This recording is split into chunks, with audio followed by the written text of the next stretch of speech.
Oke, baiklah. Selamat siang, Bapak-Bapak. Namo Buddhaya. Oke, baiklah Bapak-Bapak. Berjumpa kembali dengan saya dan kita akan melanjutkan aktivitas kita, yaitu ibadah secara daring sekaligus nanti ada penyampaian materi. Nah, kemarin di 2 minggu yang lalu berhubung saya karena mengikuti diklat secara daring, jadi saya tidak bisa mengisi rutinitas ibadah kita setiap hari Rabu. Nah, hari ini kita lanjutkan kembali Bapak-Bapak untuk ibadah kita dan nanti dilanjutkan dengan ada penyampaian materi dari saya. Baiklah Bapak-Bapak, untuk mengawali kegiatan kita pada siang hari ini, marilah kita bersama-sama terlebih dahulu bersikap anjali dan memanjatkan nama Karagata. Marilah kita bersikap anjali. Arahang sama sambuddho bhagava Buddhang bhagawantang abiwademi. Namo Buddhaya. Swakato bhagavata Dhammo dhammang namasami. Namo Dharmaya.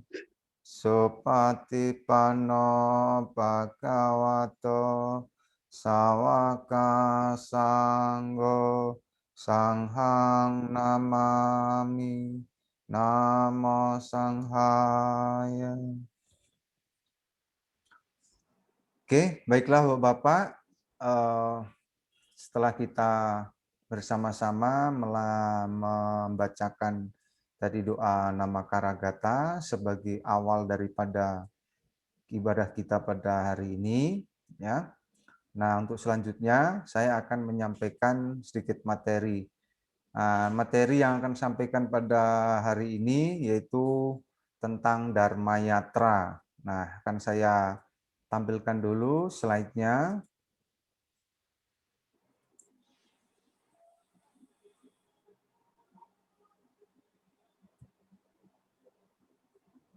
Oke.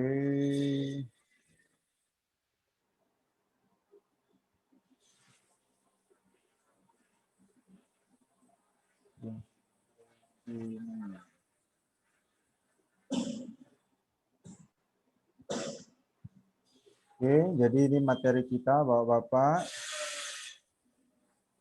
Ya, ini materi kita, Dharma Yatra. Nah, di sini di gambar saya perlihatkan apa? Orang yang lagi bernama Skara, kemudian juga membaca Parita. Jadi inilah sebagai pembuka, Bapak-Bapak, orang yang berdharma yatra di India, ya, atau berziarah, ya. Nah, ini gambarannya seperti ini. Jadi ini adalah orang-orang dari Indonesia. Di sini ada para biku, rombongan, ada juga dari negara lain ini, ya. Nah, mereka lagi melakukan dharma yatra atau ziarah ke tempat-tempat suci atau yang dianggap tempat-tempat yang dianggap suci oleh umat Buddha, ya. Oke. Untuk lebih jelasnya saya lanjutkan slide berikutnya. Oke. Mengenai pengertiannya nih, ya, Bapak-bapak, bahwa Dharma Yatra itu terdiri dari dua kata, Bapak-bapak. Dharma, kemudian yatra. Ya, Dharma, kemudian yatra. Dharma artinya kebenaran, yatra artinya tempat. Jadi kalau dua kata Dharma Yatra ini digabung, ini adalah tempat yang berhubungan dengan kebenaran atau dharma yang perlu dikunjungi oleh umat Buddha. Nah, secara pengertiannya seperti ini. Jadi adalah sebuah tempat yang berhubungan dengan kebenaran dharma. Nah, di sini kebenaran dharma di sini adalah bisa dipahami sebagai sebuah tempat yang ada hubungannya dengan kehidupan daripada Sang Buddha. Ya, kehidupan Sang Buddha dari lahir sampai beliau wafat. Ya, ada beberapa tempat. Ya, nah, saya lanjutkan. Nah, yang pertama tempat-tempat Dharma Yatra seperti dalam gambar yang bapak-bapak lihat ini adalah gambar Taman Lumbini. Nah, kondisinya ini sudah sekarang, jadi sudah mengalami perbaikan, ya.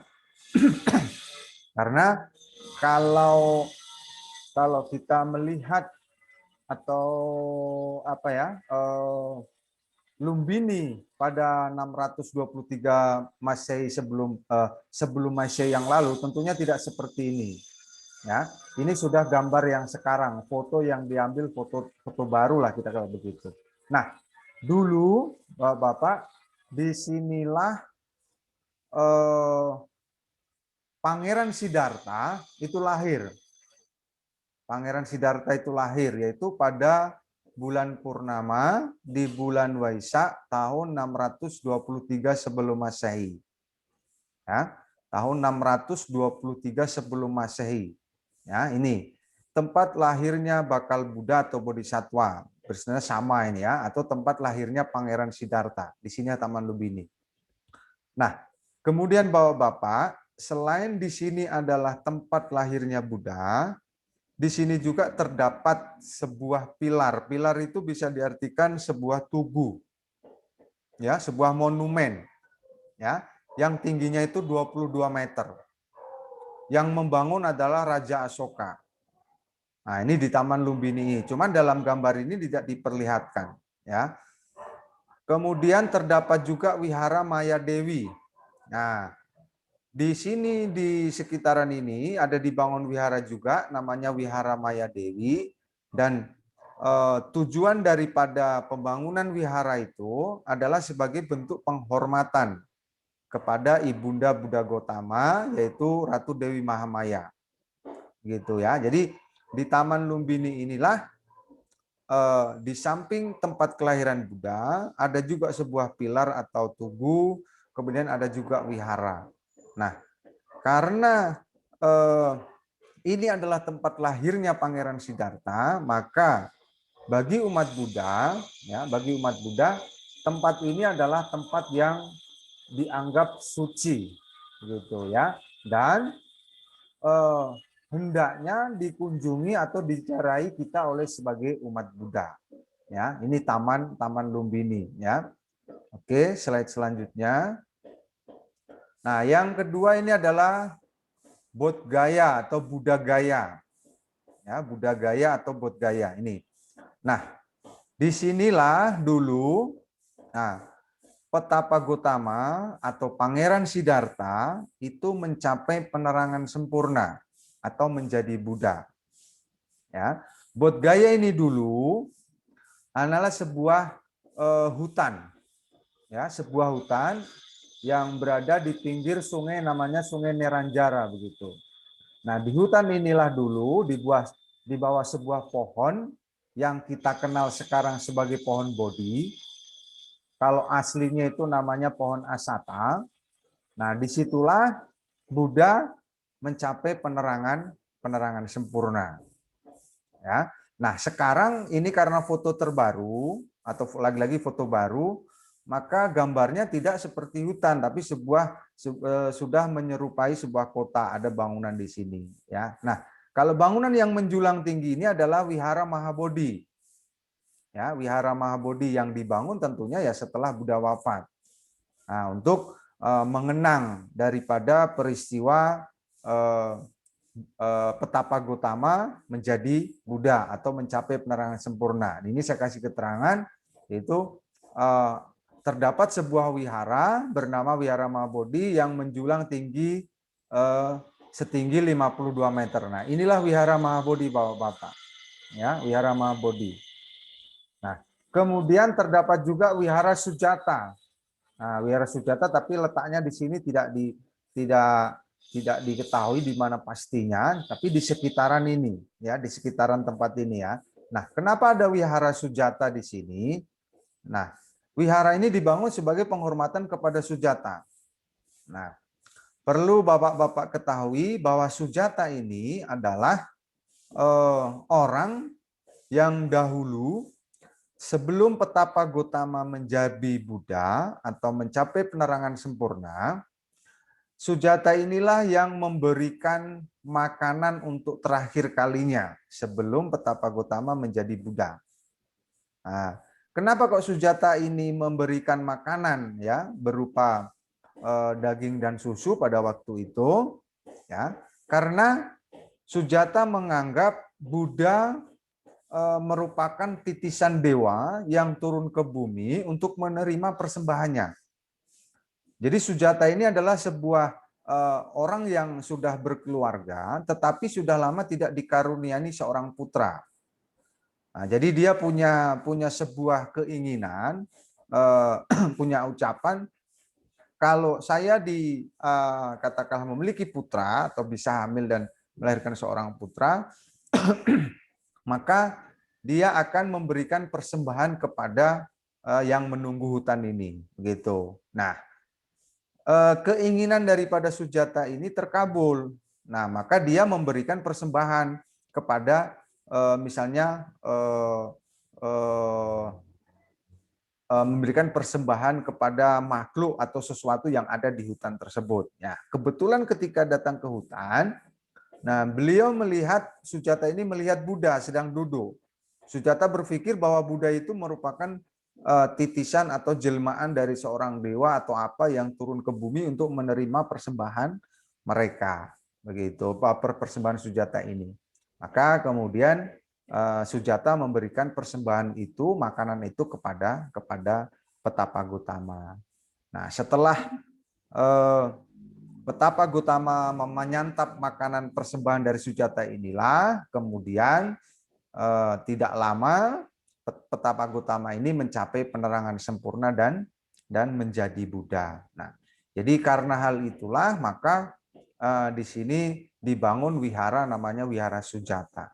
Dan karena tiga hal inilah maka tempat ini juga merupakan salah satu tempat yang layak dan patut untuk dikunjungi kita sebagai umat Buddha. Ya. Nah selanjutnya ini adalah Benares atau Varanasi atau Taman Rusai Sipatana atau Sarnath. Nah, gitu ya. Nah, di tempat inilah untuk pertama kalinya dulu Buddha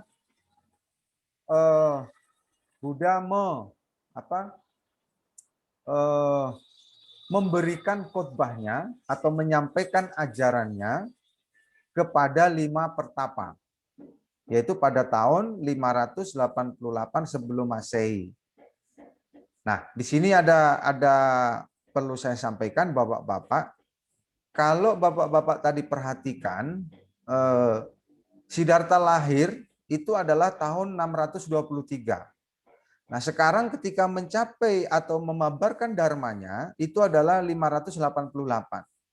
Nah, di sini ada sesuatu yang berbeda dengan penghitungan tahun seperti yang kita ketahui sekarang ini.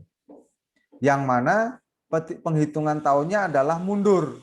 Semakin ke depan, semakin menurun. Ya. Nah, ini perlu Bapak-bapak ketahui atau sebagai tambahan wawasan bahwa di sini ada tahun sebelum Masehi. Nah, jadi tahun sebelum Masehi itu penghitungannya mundur. Jadi semakin lama dia itu semakin mengecil.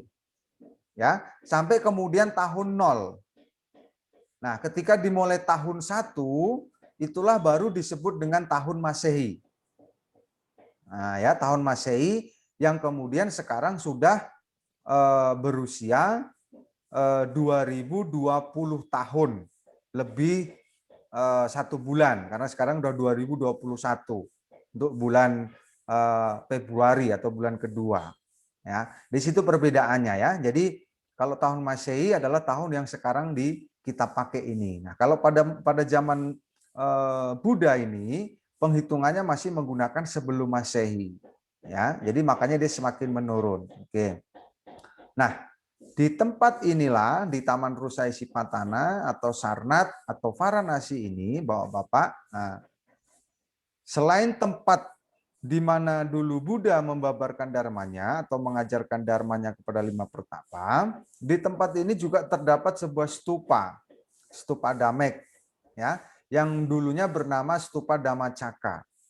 Yang membangun juga Raja Asoka. Nah, gitu ya. Tentu Bapak-bapak sudah mendengar siapa itu Raja Asoka, ya. Jadi di sini tidak saya jelaskan lebih rinci, lebih lanjut mengenai tentang Raja Asoka itu.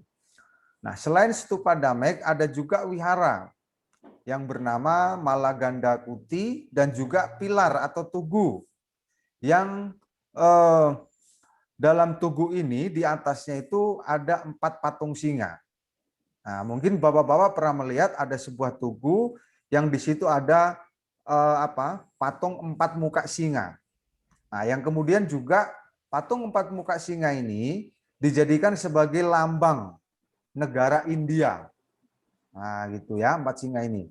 Nah, jadi inilah tempat yang ketiga yang layak dikunjungi oleh umat Buddha, yaitu Benares atau Varanasi atau Taman Rusa Isipatana atau Sarnath. Nah, gitu ya. Nah, tempat di mana Buddha mengajarkan pertama kalinya ya, yaitu Dharma kepada lima pertapa, ya. Nah,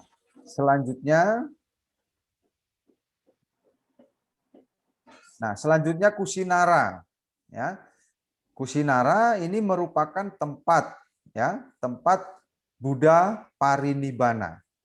Ya, tempat Buddha parinibbana. Yaitu tahun 543. Nah, dia semakin menurun Bapak-bapak. Kalau tadi 588, sekarang 543. Nah, ya. Jadi kalau Bapak-bapak kurangkan 623 dikurangi 543 nanti ketemu angka 80. Nah, disitulah usia Sang Buddha, ya. Usia Sang Buddha 80 tahun, ya. Nah, jadi Bapak 543. Nah, peristiwa ini, Buddha wafat ini di Kusinara ini terjadi pada bulan sama, Bapak-bapak. Ya, jadi ketika dia lahir itu terjadi di bulan purnama juga, bulan Waisak. Kemudian ketika beliau mencapai penerangan sempurna juga terjadi di bulan purnama di bulan Waisak. Ketika beliau wafat atau parinibbana terjadi juga pada bulan purnama di bulan Waisak juga. Nah, kemudian hal inilah Bapak-bapak yang mendasari, ya kan, munculnya hari raya dalam agama Buddha yaitu Waisak atau Trisuci Waisak, ya, yaitu memperingati 3 peristiwa: lahir, menjadi Buddha, dan wafat.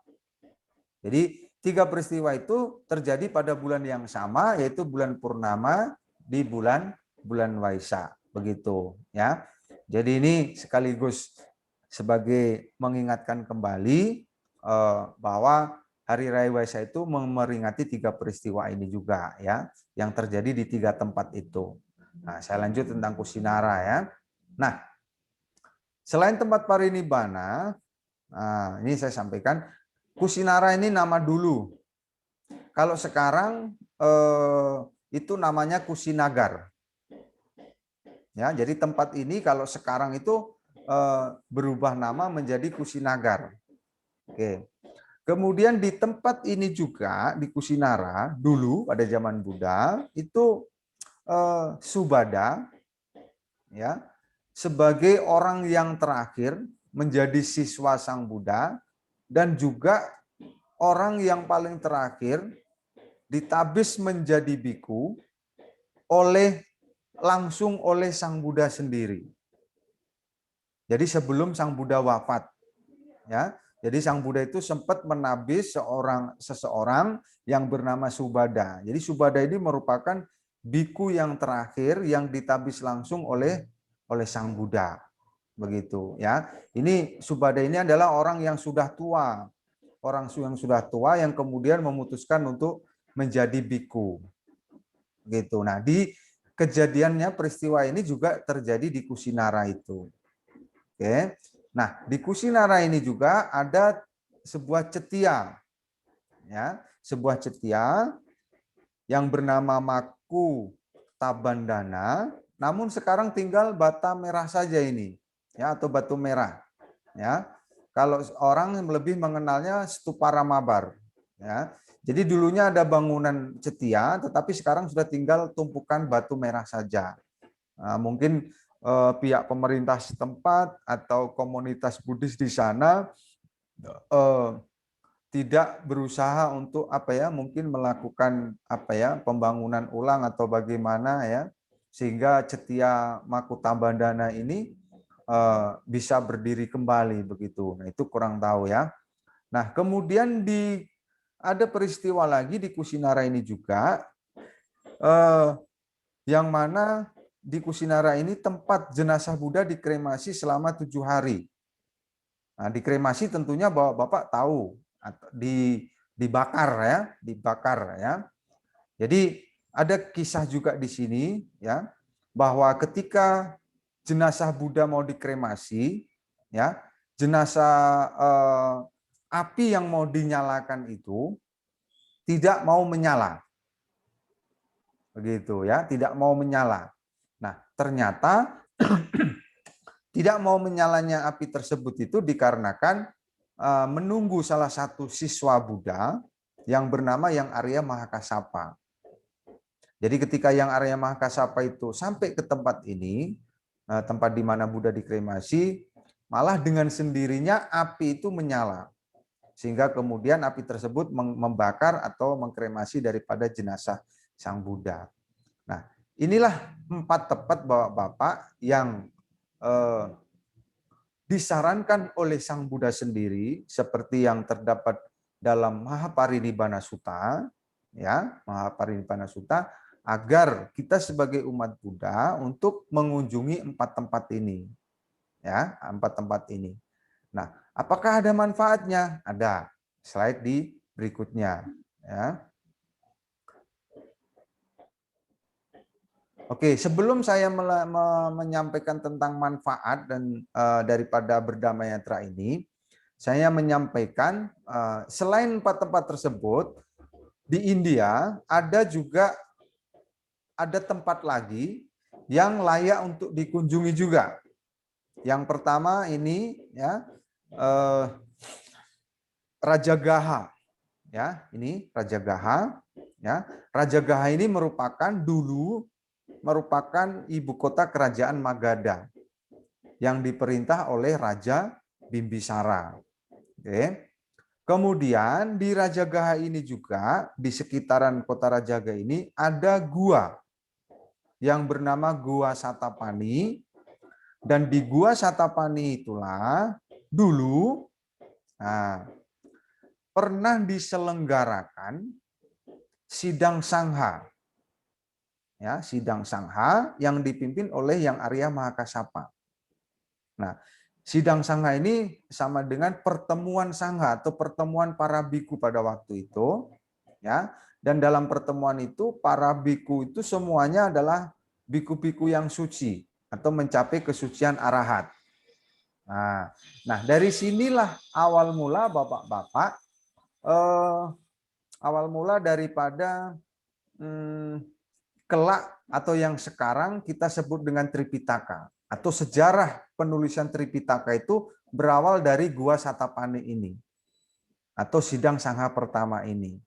Ya, ada kemudian sidang Sangha selanjutnya yang membahas tentang atau mengumpulkan ajaran-ajaran Buddha yang sekarang kita sebut dengan Tripitaka itu. Ya, jadi ada sejarahnya, ya. Jadi kitab suci Tripitaka muncul itu tidak ditulis oleh Sang Buddha sendiri, tetapi ditulis oleh para murid-muridnya setelah beliau wafat. Ya, jadi tidak turun dari atas langit kitab suci Tripitaka itu, kemudian dalam bentuk buku gitu, tidak. Tetapi kitab suci Tripitaka ini muncul atau ada seperti yang kita lihat sekarang ini sebagai kitab sucinya agama Buddha atau umat Buddha, itu melalui proses yang panjang. Yang pertama itu prosesnya dari sini ini, ya, dari Gua Satapani ini. Nah, karena itulah Rajagaha itu termasuk ada tempat yang layak untuk dikunjungi oleh umat Buddha. Nah, yang selanjutnya itu Sawati. Nah, Sawati hanya sebuah taman, ya. Dan ini ada sebuah taman, taman yang dulu dibangun oleh seorang dermawan yang bernama Anatapindika. Nah, beberapa bulan yang lalu itu saya pernah menceritakan tentang siswa utama Buddha, salah satunya Anatapindika ini.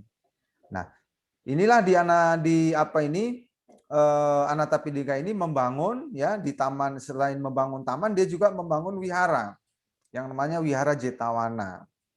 Nah, selain itu juga Sawati ini dulunya juga merupakan kota besar atau ibu kota, yaitu ibu kota kerajaan Kosala. Nah, gitu ya.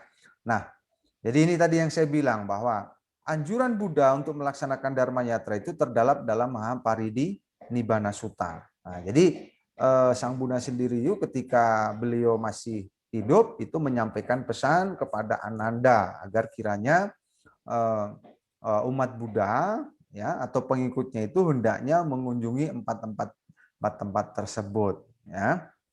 Oke, saya lanjutkan. Nah, ini saya bilang, ya, manfaat atau tujuan dan manfaat. Kalau tujuannya ini ada dua, manfaatnya ada satu ini, Bapak-bapak. Ya, ini manfaat, ini tujuan. Tujuan ada dua, ya. Ketika kita melakukan Dharma Yatra, secara tidak langsung kita melestarikan nilai-nilai Dharma. Kemudian meningkatkan keyakinan atau sadar pada Buddha dan ajarannya. Kalau manfaat, Bapak-bapak, ini, ya, setelah meninggal terlahir di alam-alam surga yang bahagia. Pendek kata, Bapak-bapak, kalau kita melakukan ziarah atau mengunjungi tempat-tempat suci dengan penuh keyakinan ketika kita melakukan kunjungan, ya, setelah meninggal kita akan terlahir di alam surga. Atau katakanlah kita akan masuk surga. Inilah manfaat melaksanakan Dharma Yatra. Oke, Bapak-bapak, ya. Nah, jadi kalau tujuannya ini, ya, tujuannya adalah melestarikan nilai-nilai Dharma melalui peninggalan sejarah. Manfaatnya ketika kita melakukan kunjungan ke tempat-tempat suci tersebut dengan penuh keyakinan, maka setelah kita meninggal kita akan terlahir di alam bahagia. Nah, itu manfaatnya. Oke, selanjutnya. Nah, oke, selesai, Bapak-bapak. Nah, inilah materi saya pada hari ini tentang Dharma Yatra. Jika ada yang mau disampaikan, silahkan.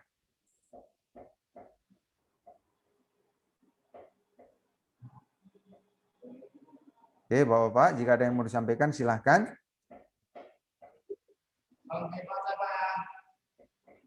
Tionghi.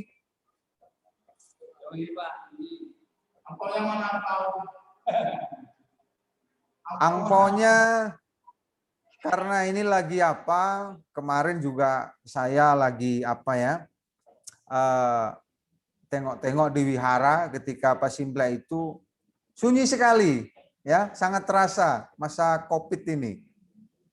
Ya, terus gini, kemarin kan ada yang pesen MUI, ya, incing. Nah, saya masih lagi usahakan. Kebetulan di Siantar memang tidak ada. Jadi kalau beli harus di Medan. Jadi memang butuh proses, Bapak-bapak, ya.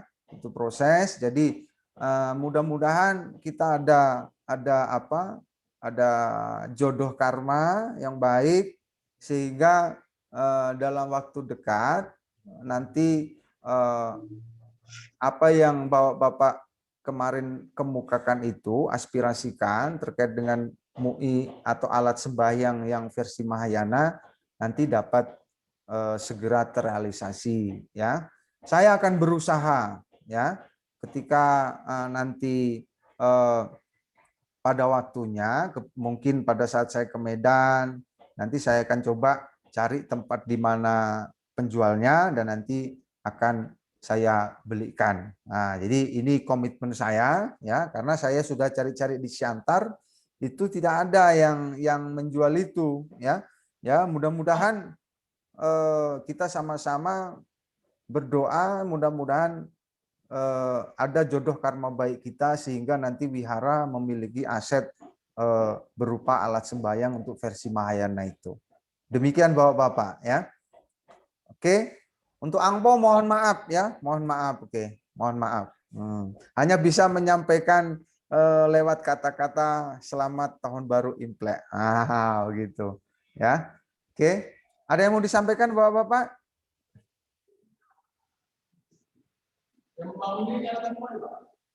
Ya, halo. Kurang jelas Bang, suaranya enggak jelas.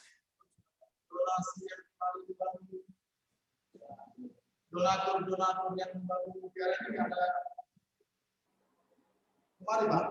mungkin jaringan kurang mendukung, suaranya enggak jelas. Atau lewat chat di situ kalau ada. Diketik dari chat itu. Diketik dari chat. Ya. Donatur yang bangun biaranya enggak kemari, Pak. Oh, nah itu yang saya juga tidak bisa menjawab hal itu, Pak. Karena ya itu lagi terkait dengan berarti jodoh karma kita ya. Saya sih awalnya berharap paling tidak entah sebulan sekali atau 3 bulan sekali beliau-beliau itu melakukan kunjungan ke lapas. Tetapi karena memang mengingat ini juga lagi masa pandemi COVID dan juga di lapas juga belum memperbolehkan daripada tamu untuk berkunjung. Namun kalau sebelum masa pandemi memang juga ada cukup lama setelah peresmian itu, ya kan? Setelah peresmian tidak melakukan kunjungan ke lapas. Saya sendiri juga tidak tahu, saya juga tidak berani untuk menghubungi kenapa atau bertanya ya secara etikanya nanti dipikirnya nanti saya bisa diartikan yang lain begitu Pak. Nah, jadi saya juga menunggu ya. Pak, sampaikannya salam dari lapas ini Pak. Kenapa Bang? Pak? Salam dari napi-napi di penjara Santan ini. Oke. Ya, nanti coba saya sampaikan Pak ya. Oke, ada lagi? Kalau tidak ada, kita akhiri sampai di sini ya. Kita lanjutkan untuk pertemuan di minggu yang akan datang. Oke, Bapak-bapak, terima kasih atas segala perhatian dan mohon maaf atas segala kekurangan. Akhir kata, Namo Buddhaya.